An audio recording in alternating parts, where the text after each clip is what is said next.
LSU is favored by how much against Clemson? It's Locked on LSU. Here we go.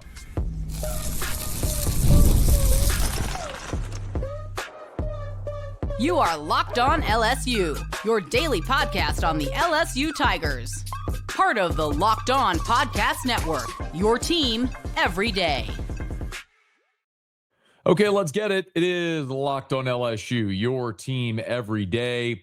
I'm your host, Matt Moscona. Thanks so much for making us your first listen. We're free, available wherever you get great podcasts, of course, on YouTube as well. So please subscribe. As always, one of the fastest ways to help us grow is by leaving your comments below. So thank you sincerely for that. Thank you for helping make the Locked On Podcast Network the #1 sports podcast network. And thanks for watching every single weekday on the Gulf Coast Sports and Entertainment Network for those of you who are. This episode is brought to you by Mazda. We put that same drive into every detail. Wins define the moment, putting in the work. That defines you. Stay tuned for highlights in this week's Moving the Game Forward. There's more to a Mazda because there's more to you. We are 7 months from kickoff with LSU and Clemson, so I am not going to sit here today in February and start previewing LSU and Clemson. Some of you may actually prefer that. That's not what I'm going to do here. We're not going to do a 7-month preview. Now, there will be obviously a lot of focus and emphasis on a marquee opener, and no doubt between now and Labor Day weekend, we'll talk a lot about that game, in part because a lot's going to evolve. We'll talk much more about LSU football during spring football when they're on the practice field and we have more details to get into. And you better believe that during spring and as the offseason rolls along, we'll keep an eye on Clemson because, as they say, keep your friends close, your enemies closer. And so whatever happens with Clemson is going to be notable. But this is one thing that I just couldn't pass up discussing because while it is still very early, some sports books have started to, and odds makers have started to put out some early betting lines, point spreads for some of those marquee early season games. And one of them, as you might imagine, is LSU and Clemson. Probably the most notable week 1 game on the college football calendar. And for all of the hype and fanfare surrounding this game to start 2025, it actually ended up being the high point of the LSU season in 2025, and it was certainly a sign of things to come for Clemson as they started 1-3 a year ago.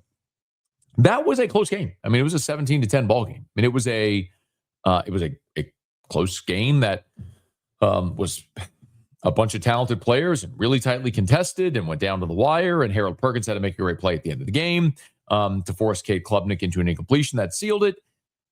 And the spread was inside of a field goal. This is dramatic.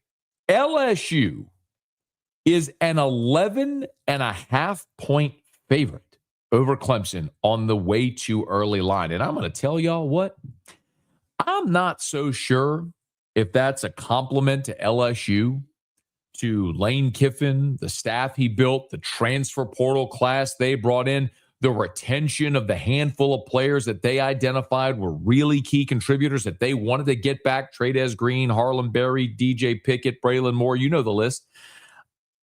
Or if this is an indictment on Clemson and how far that program has fallen. I want to remind you, just if you rewind the clock to August or July, Clemson going into 2025, just this most recent season where they went 7-6, Clemson had 11 first-team preseason all-ACC members. 11.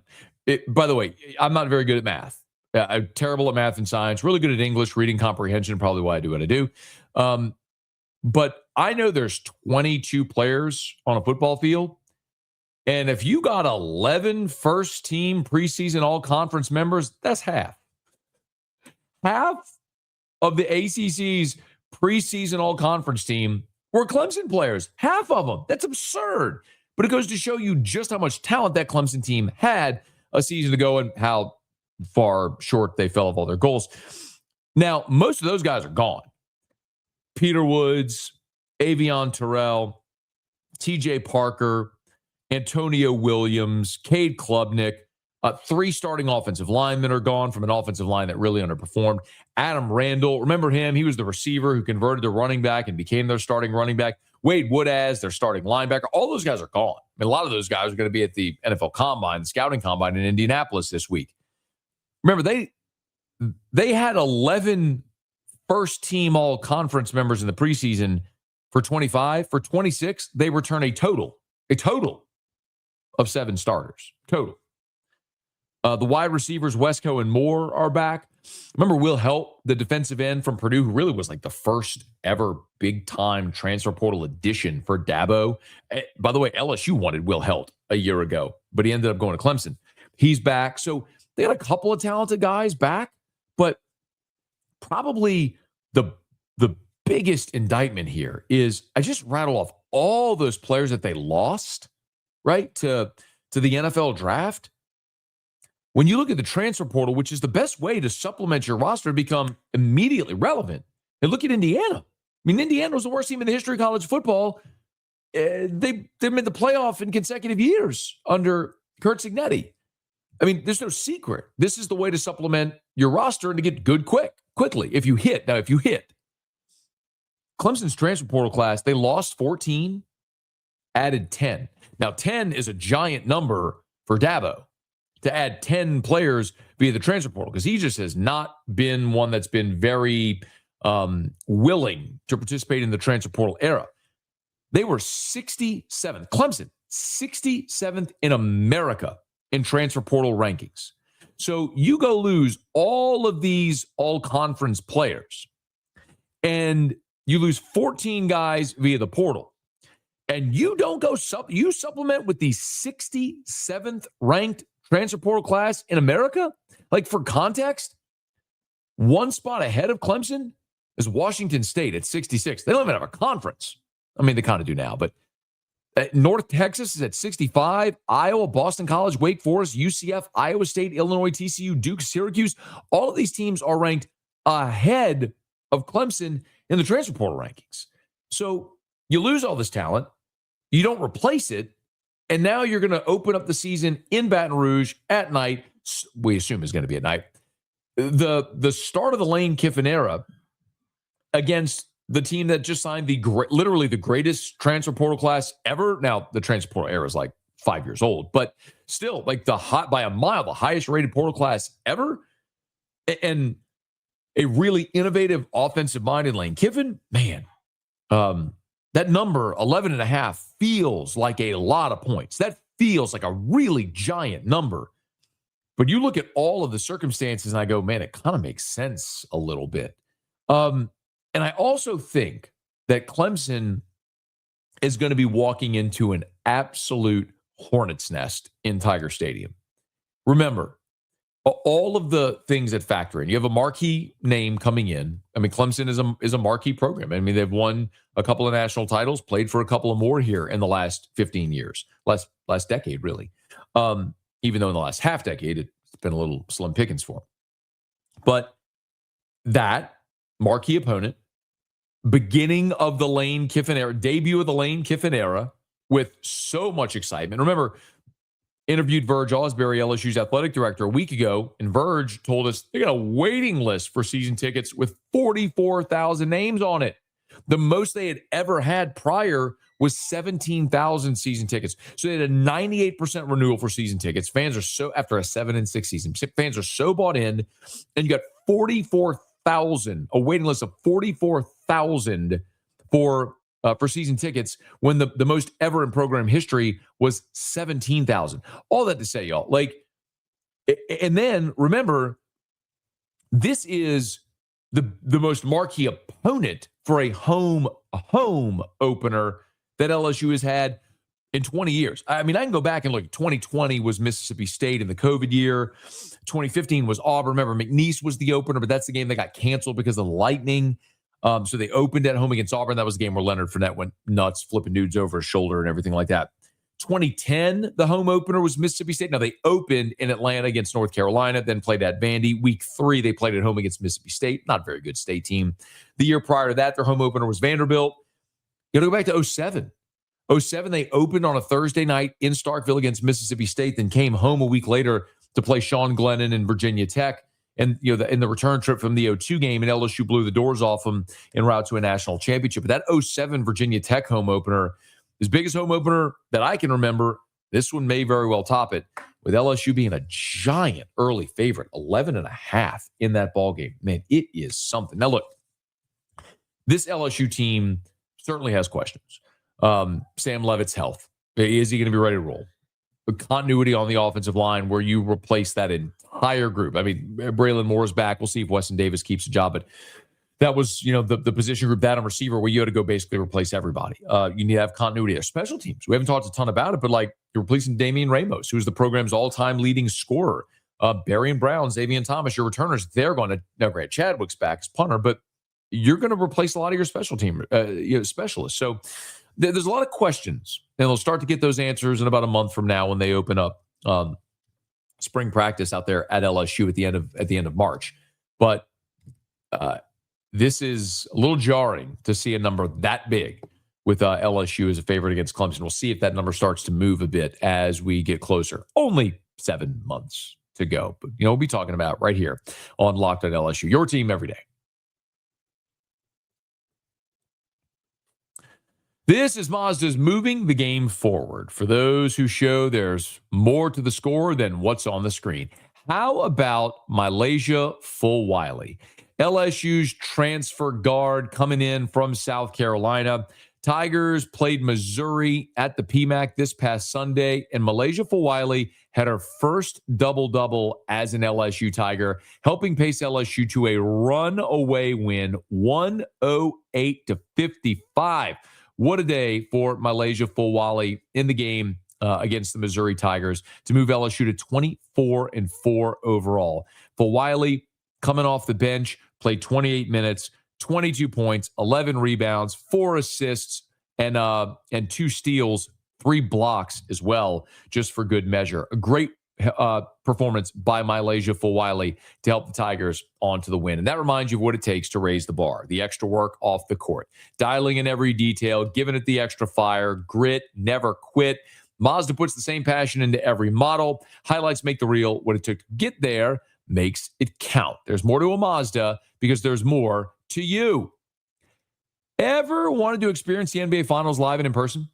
FanDuel's giving you the chance to turn that dream into reality with their NBA sweepstakes. So here's how it works. Use your profit boost on any NBA future, and you'll automatically be entered for a shot to win an NBA Finals trip for 2. That's right. Flights, tickets, the whole experience.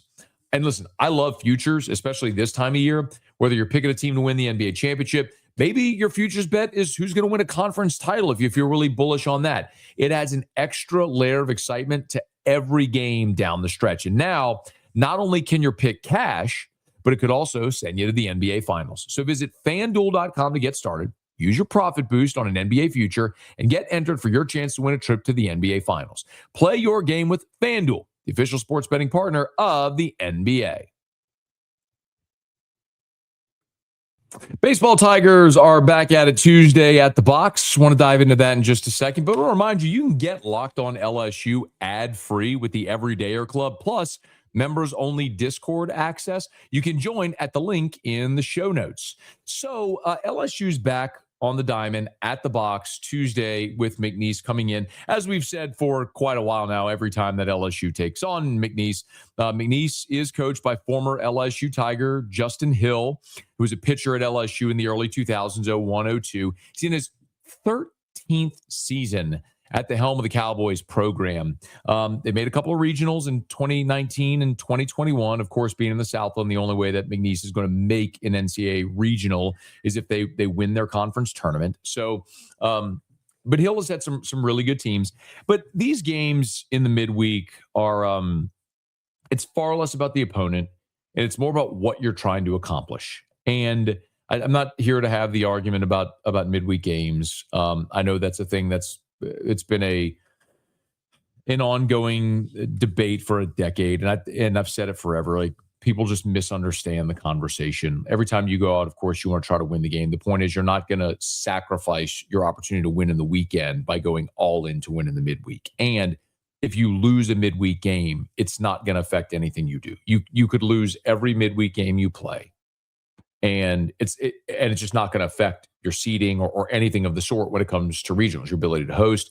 It's all about what you do in conference play.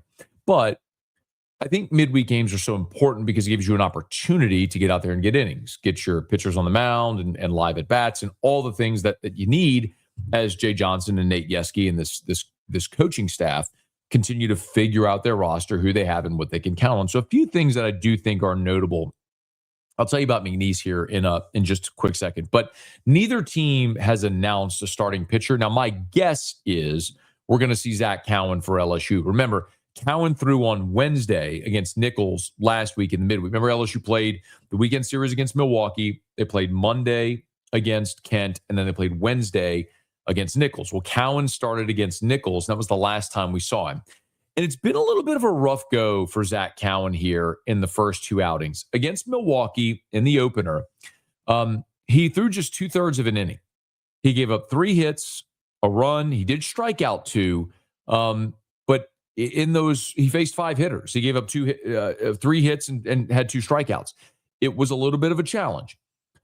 So he gets the start against Nichols last week in the midweek, and LSU won that game 12-1, but he didn't make it out of the second inning. He went an inning and a third, gave up 4 hits, gave up a homer. It was the solo homer that he gave up. Struck out 2, walked 1. So another instance where Cowan kind of struggled. He needed 34 pitches just to get through an inning and a third.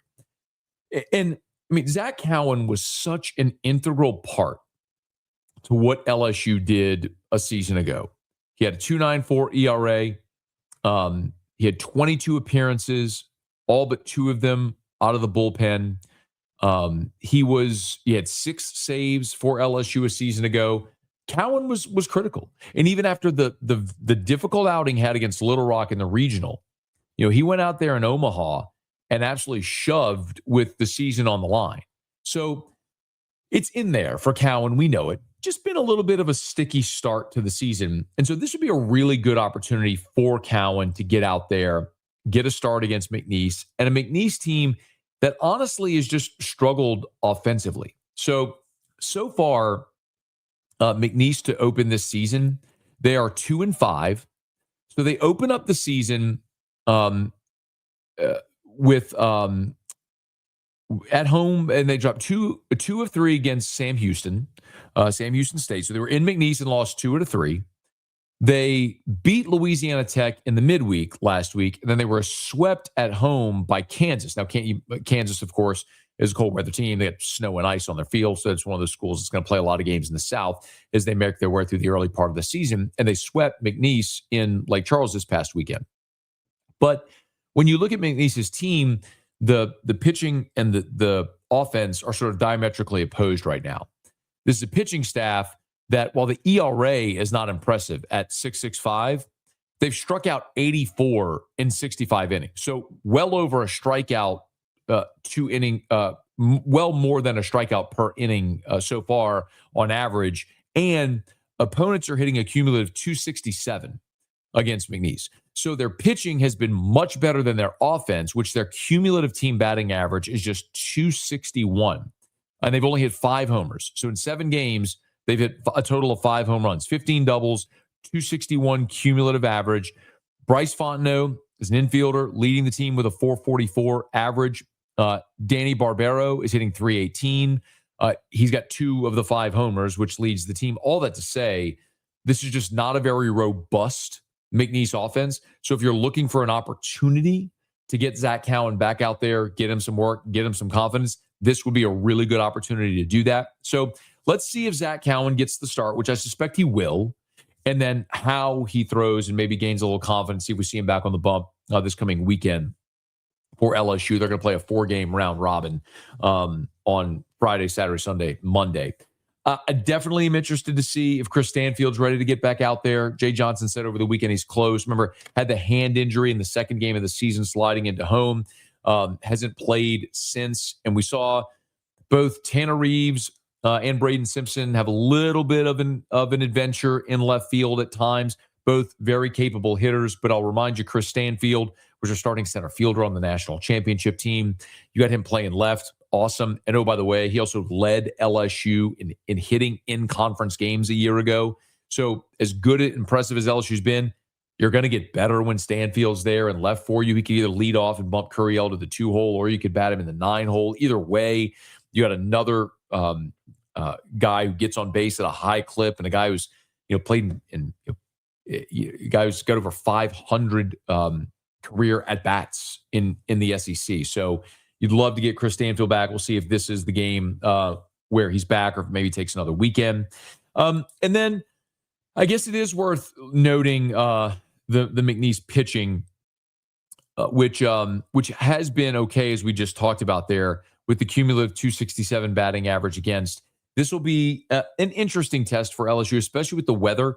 The temps in Baton Rouge, it's a 6:30 scheduled first pitch for LSU and McNeese, but this is one of those games where the temps are supposed to be really cold Monday night, then into Tuesday at 7 o'clock. They're calling for 53 degrees in Baton Rouge. So this is going to be one of those ice box games out at Alec Box Stadium. So could affect some of the offensive productivity as well. So maybe a great opportunity for Zach Cowan. We'll see if other members of the bullpen get out there for the Tigers and if the offense can get going against McNeese, which set a high strikeout clip despite the high ERA. So we'll see how the Tigers fare against the Cowboys on Tuesday out at Alec Box Stadium. Now, we'll knock out our final break, come back. Quick note for Matt McMahon's basketball squad, as he has, in fact, added another member of the commitment class for next season, despite some uncertainty about McMahon's future. We'll talk about that as we wrap up next. It's Locked on LSU, your team every day.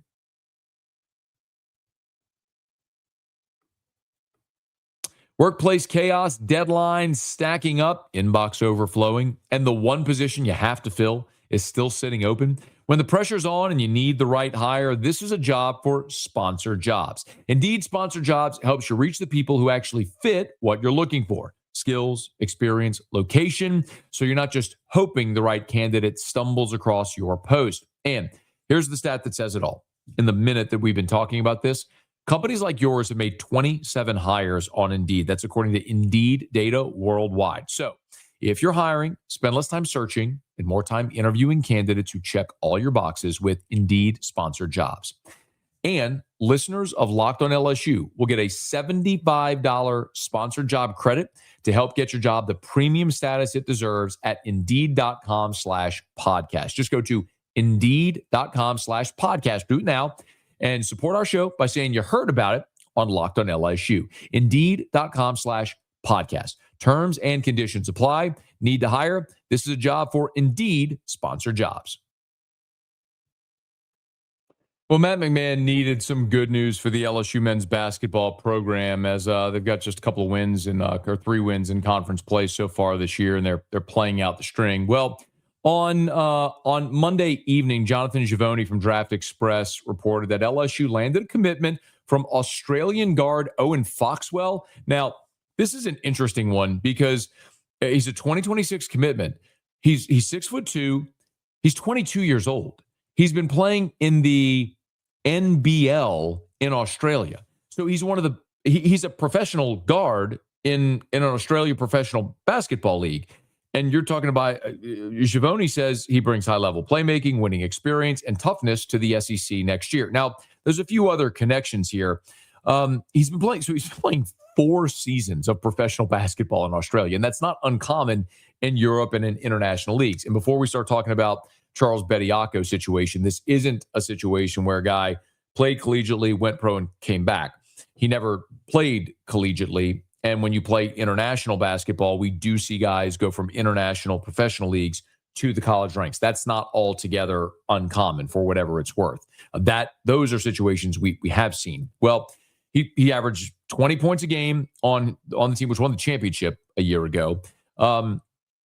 He's averaging 11 points, 4.5 assists for the Southeast Melbourne Phoenix this season.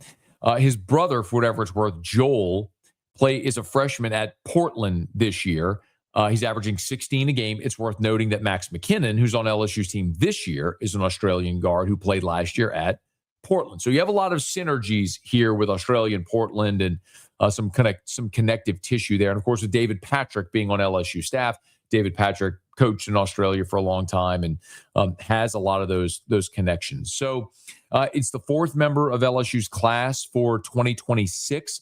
Kevin Thomas, a small forward out of Fort Lauderdale, is already signed, as is Hurley Brutus, the small forward out of Florida, out of the Villages in Florida.